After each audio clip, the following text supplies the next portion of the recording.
Hi, I'm your host, Heather Dawson, and welcome to the November episode of Healthy RC Living. Well, Walk to School Day is a day celebrated around the world to promote active living and healthy habits. Here's Madison Perry with how our schools here in Rancho Cucamonga got moving. It's Wednesday, October 4th, and we're here at Ruth Musser Middle School celebrating International Walk to School Day. Let's go check it out. So today we're celebrating International Walk to School Day, and we're partnering with the City of Rancho and Ruth Musser Middle School to promote walking for students for better health, and actually better health increases students' grades and academic achievement. Well, we had our Walk to School Day, an event to celebrate National Walk to School Day in our country, and we had many participants come and walk from 3 different parks that are within our district. Hundreds of students met and walked as a community from Church Street Park, Ralph Lewis Park, and Coyote Canyon Park. We got to talk with the kids and get them involved, and we just have so many resources out here. We had our K-9 division, we had our equestrian patrol, we had our traffic division. We had a lot of deputies that were participating because it's a very important thing to them. Students who participated and signed up got special giveaways. We actually had a poster contest, so one of our students, his original artwork was displayed around the school to advertise. We had our leadership students who were really important in organizing this. We had students participate in a raffle, so they're going to win bikes, helmets, they got sunglasses, t-shirts, so it was a really fun thing for kids and lots of tokens to remember the event. The Healthy RC Safe Routes to School program aims to create opportunities for students to safely and conveniently walk and bike to school. Not many communities have the type of connection and bond that Rancho does with public safety and just overall as a community as a whole. Rancho is a fantastic community because it promotes health, and awareness and being able to, protect our assets of our children, So, it gives an opportunity because it's such an active community. It gives an opportunity for the Sheriff's Department to promote that safety, and it's just merge the two together is more than we can ever ask for. I think they love to be part of the entire group and community, to see all the people who showed up to say, oh God, this is an important event. I think they like that. Even the kids who didn't walk with us and showed up today at school going, wow, this is fun. So just the whole community piece of it, I think is great. Not only does walking to school bring students together for a fun time, but it also promotes active living and the fight against obesity. In the state of California, less than 2/3 of our kids actually get physical activity. And according to the US standards, they need at least 60 minutes of physical activity every day. And so this is an opportunity to promote that, to remind our parents, our families, our schools about that being important, and to get our kids up and moving. It's so important because right now we do have an overweight and obesity epidemic amongst our youth and adults. And physical activity, like walking to school, is a great way to improve students' health.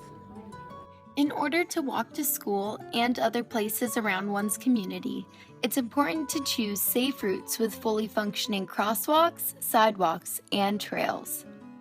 Our kids within our community are utmost importance. We want to make sure that they have an awareness of walking to school and understanding of crosswalks and being prepared to make sure that they're in a position where they're going to stop, and then also for the motorists too. We want to make sure that the motorists are aware that students are out there and have that watchful eye for them. It's very important to build a safe infrastructure for students so they do feel safe with the sidewalks and proper crosswalks, and Rancho Cucamonga has been a great city with their Healthy RC initiatives, and it's a great partnership. This event took place as a result of the partnership between the city's Safe Routes to School program and the San Bernardino County. We have wonderful partnerships with Rancho Cucamonga as well as other districts in the county, and we partner with those schools in order to provide nutrition education during the school day, physical activity promotion during the school day, and other events like this.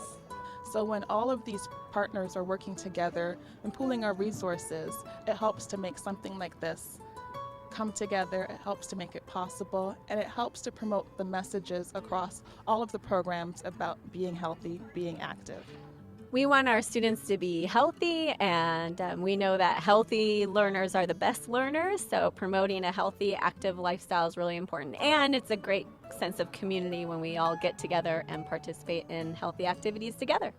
To learn more about events like this and how to get involved, visit the city's website at www.cityofrc.us. Thanks for watching this episode of Healthy RC. I'm Madison Perry, and we'll see you next time.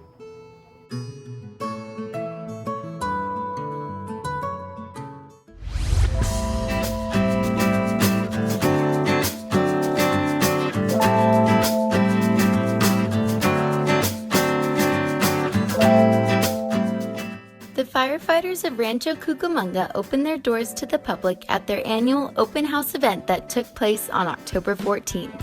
Today we're hosting our annual open house in honor of Fire Prevention Week. We usually hold this every October, and it's a great opportunity for us to open our doors and allow the public to come in and visit with the firefighters, see some demonstrations, and learn some safety tips. Well, open house, first and foremost, it's a great way to engage with our community. It's so great if you pan around here to see all the young kids and the young at heart out here spending some time with us, engaging and learning a little bit about fire prevention. But more than that, the fire department is an all-risk agency, so there are many vendors out here kind of showing their specialty and what they bring to the community to make us safer. We have about 25 different vendors with lots of different safety information, some of our public agency partners like the Cucamonga Valley Water District, and then some private partnerships as well, like the electrical workers that you have behind us that are demonstrating some electrical safety. This annual event includes activities like learning fire safety tips, firefighter dress-up pictures, games, giveaways, a special guest appearance by Sparky the Fire Dog, and live demonstrations. We have a couple of demonstrations planned today. Unfortunately, we are a little bit limited on space, so we only have a couple of demos. But one of the things that we did demonstrate earlier today was a simulated flyaway with our truck company. And so the truck company simulated how they would rescue someone stuck on a rooftop or something like that. A little bit later, we'll do a traffic collision simulation with extrication. Basically, we'll be showing folks how we use the jaws of life to help get a trapped victim out of a car in a car accident. We received a bookmark at the kids' elementary school, and I thought it was a great opportunity for them to learn about fire safety and just different ways of getting in and out of the house in case of an emergency. So I thought it's a great opportunity for them to look at the firehouse and see real firemen and look at the fire trucks as well. I learned that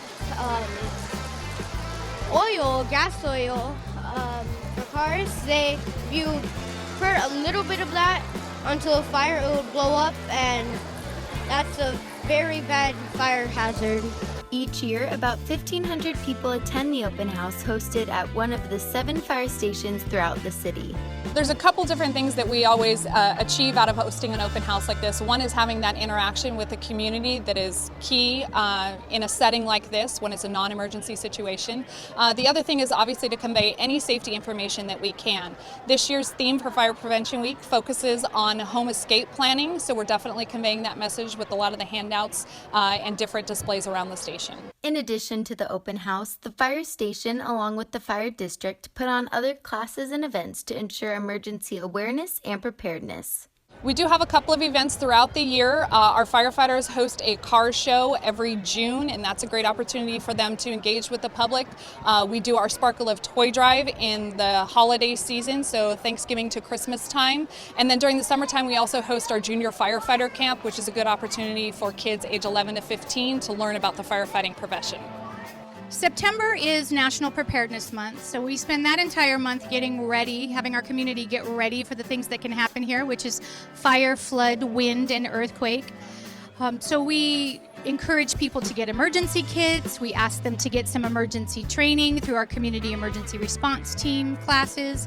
We also spend a fair amount of time getting our businesses prepared. We have a separate set of training classes for them, our Business Emergency Resiliency Training. And then in October, we moved into the ability to practice an earthquake drill through participation of our community and businesses in something called the Great Shakeout, which is the world's largest earthquake drill. And that happened on Thursday, October 19th at 10:19, and we encouraged people to register and participate and do drop, cover, and hold on, as well as practice their evacuation plans and reunification plans. So some of the other things that we have coming up in January, we begin our new six-part series on our business emergency resiliency training. We'll be talking about business disaster operations, what access to disaster resiliency tools and resources our businesses have. And then in the spring, we run another community emergency response team training, and the cycle just starts all over again so that we can continue to build our culture of preparedness in Rancho Cucamonga.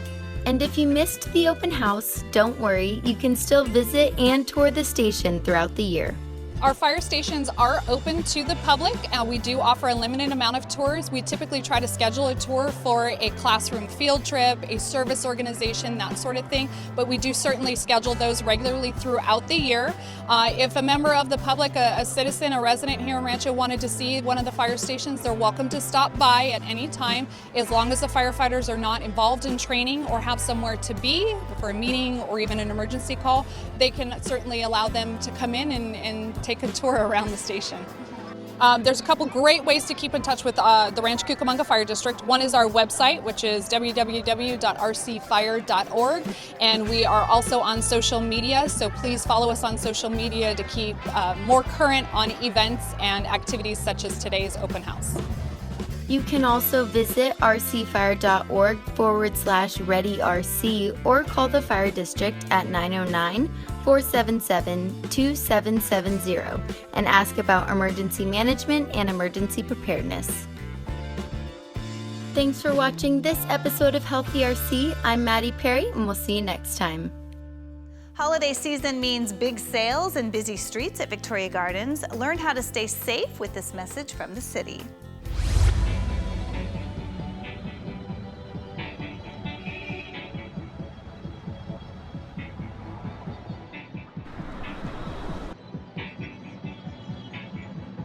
Heart is a blue.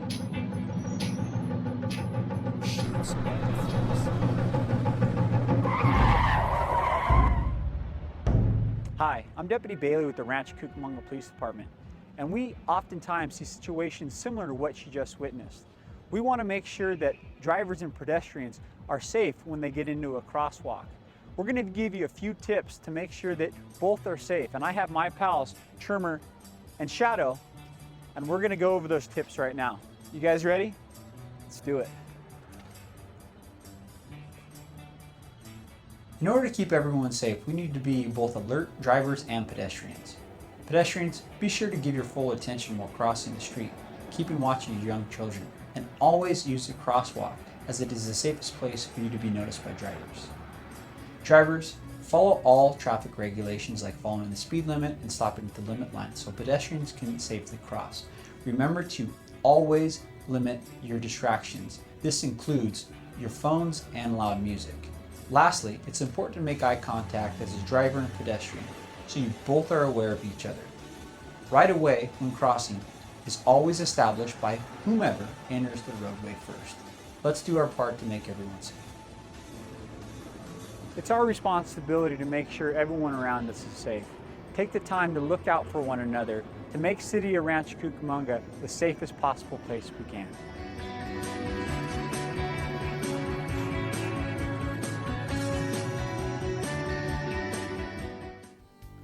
Most people believe that solar is the go-to move to save energy and money on the electricity bill. That's why Rancho Cucamonga is working with a nonprofit company to install solar panels free of charge to low-income residents. Here's Maddie Perry with more. This home is the first of many in Rancho Cucamonga to receive absolutely free solar panel installation as a part of a nonprofit organization called Grid Alternatives. Let's go check it out.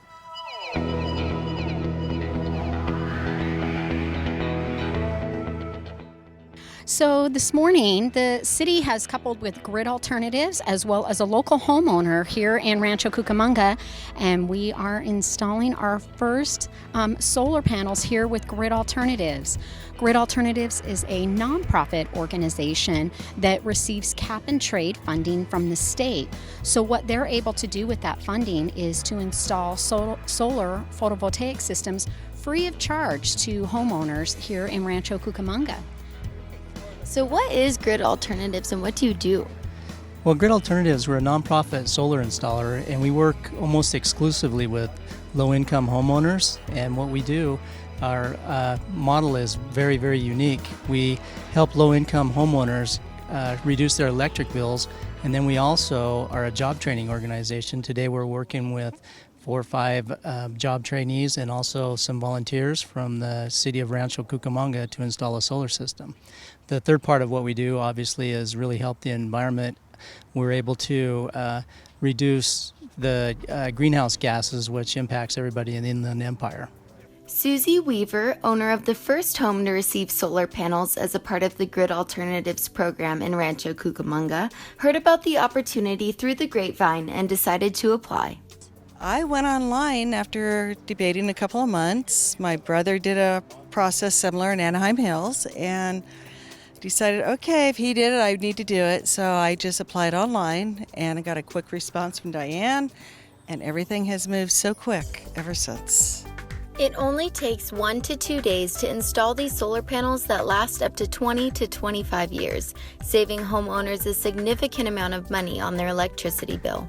So what do? We install solar panels because normally our low-income families, they haven't traveled on summertime. They don't run the AC because the bill is going to be so high and they won't be able to afford it. So by installing solar panel on this family, we're going to help them to lower the bill up to 70% or more, so that way they can have extra money for their needs. Well, partnering with Grid Alternatives is part of our overall strategy to reduce greenhouse gas emissions in our community and move the needle as far as Rancho Cucamonga becoming more environmentally sustainable. Earlier this year, the City Council adopted a Sustainable Community Action Plan, and one of the specific goals is to help transition our community towards renewable energy. So very exciting again with Mr. and Mrs. Weaver. They are not paying any money whatsoever for this solar system. It's installed totally free of charge, and even the maintenance for a 10-year period is included as well. So there's absolutely no cost for the homeowner. They will actually get a little bit of more flexibility with their household income because their electric bill will drastically reduce with the solar panels. Not only is Grid Alternatives a solar installation company, but they are also a job training organization that works with volunteers and trains members of the community. We have several different training programs. One is called Troops to Solar, that we work with veterans who are interested in re-entry into the workforce. We have another one that's very popular called Solar Futures, that's K through basically 14. We concentrate mainly on juniors and seniors in high schools. So we have a program where we go into the high school and provide in-classroom instruction, and then we come out to the job site and they get hands-on training, which is very encouraging for some of the high school students that aren't necessarily interested in going to college but want to pursue a field that they can actually make a good wage and have some entrepreneurship as well. Anyone who's interested is welcome to come out, get involved, and volunteer. Members of the city actually came out together to learn about solar installation and get hands-on experience. As a team building opportunity and as a way to give back to our community, the city manager's office volunteered to actually be doing the install. So you have employees here from the city helping do some of the electrical, helping to install the solar panels. We're actually on the roof doing that. And so we're really excited to be here today and be part of this program. Yes, I actually have my gear on here to be able to go onto the roof and be anchored down. And actually, I was helping to install the rails that you put the solar panels on. So the first step, we installed the anchors for the rails. So you drill into the roof, which I got an opportunity to do, drill into the roof and secure those anchors. And then we're actually at this next step, taking the rails and installing those rails on those anchors. And then of course the last step will be to install the solar panels and hook up all the electrical. So very exciting to be on the roof and be able to, you really get a different view of the city on the roof, and interesting to see where the solar panels were ideally located to be able to generate as much electricity as possible, as well as having it be aesthetically pleasing on the home. The city's goal is to have at least 10 homes in the city take advantage of the opportunity. really exciting that this is our first home.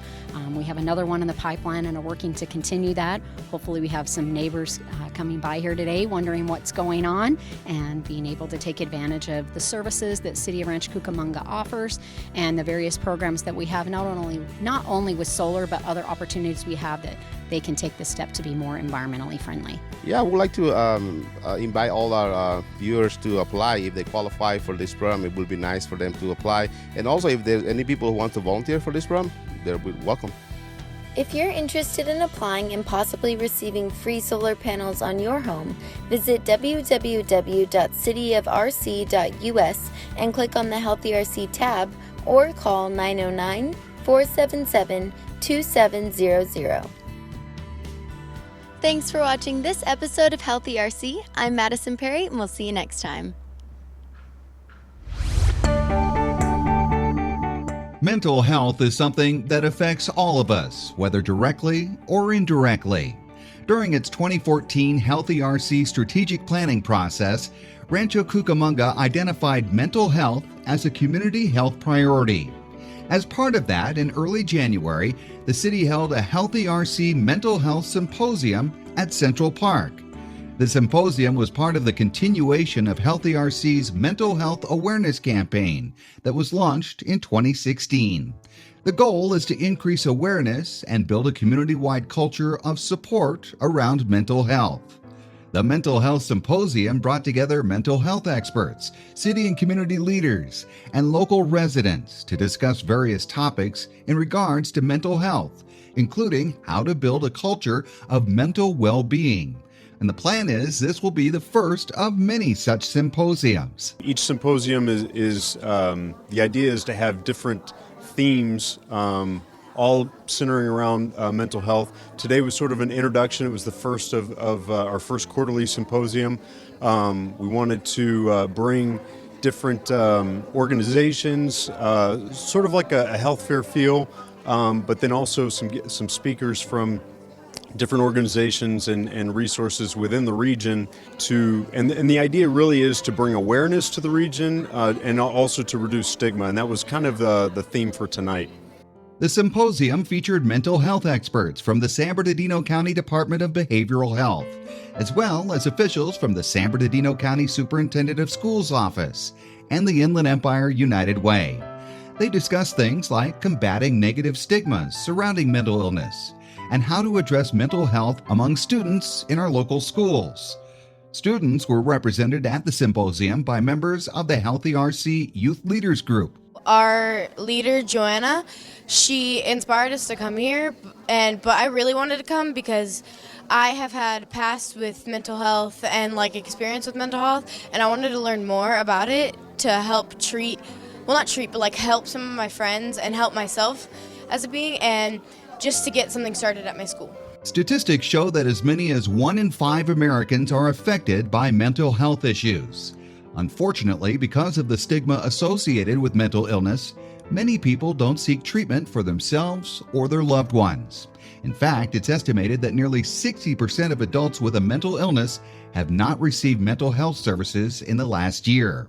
Locally, it's estimated that about 7% of the calls to the United Way's 211 line are mental health related, which really brings home the importance of making services and resources available to those who need it. A lot of different organizations have been working on this for a very long time. It hasn't been as effective because all these different organizations are working within their silos. Until recently, we've started to break down those barriers, be more collaborative, and work together to include hospitals and cities and departments of public health and these nonprofit organizations, community resources and mental health providers.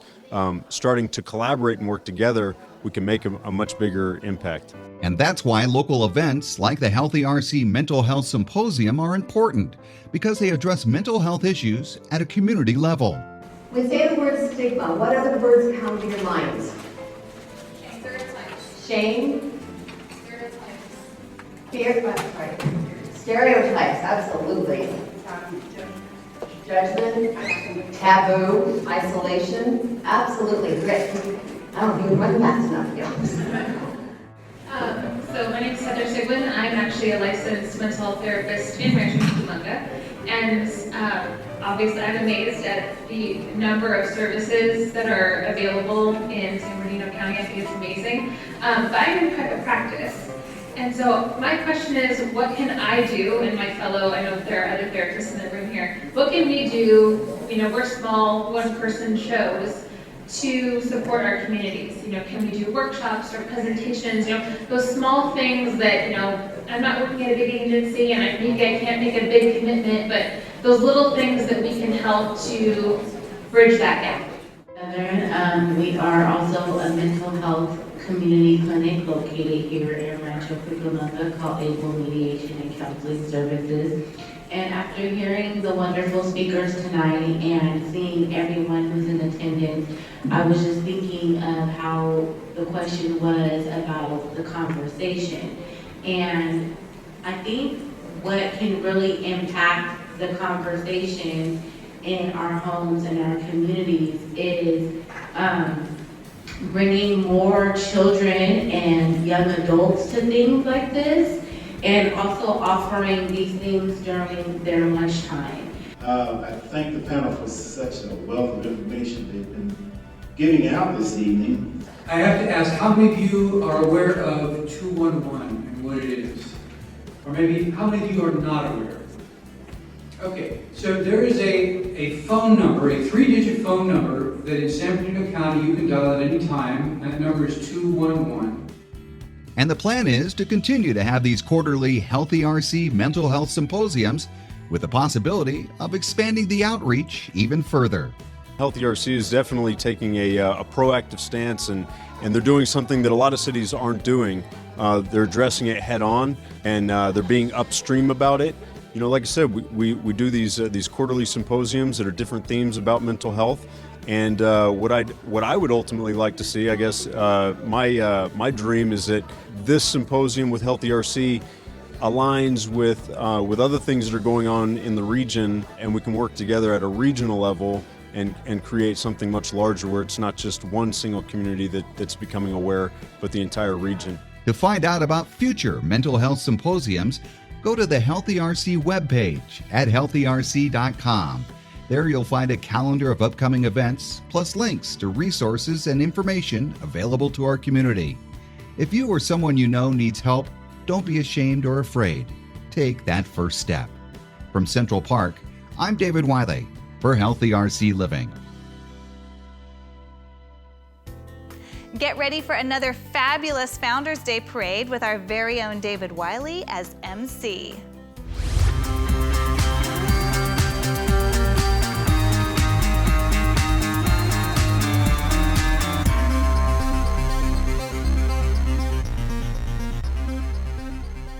Join us for some hometown fun on Saturday, November 11th for the Rancho Cucamonga Founders Day Parade. This year's theme is 40 years of hometown heroes, honoring our veterans and local heroes. The parade winds down Day Creek Boulevard south of Foothill and ends at the Epicenter. And it's all happening on Saturday, November 11th at 9 a.m. Parade entry applications are free and online at cityofrc.us. Deadline for entries October 1st. Don't miss the Rancho Cucamonga Founders Day Community Parade, Saturday, November 11th at 9 a.m.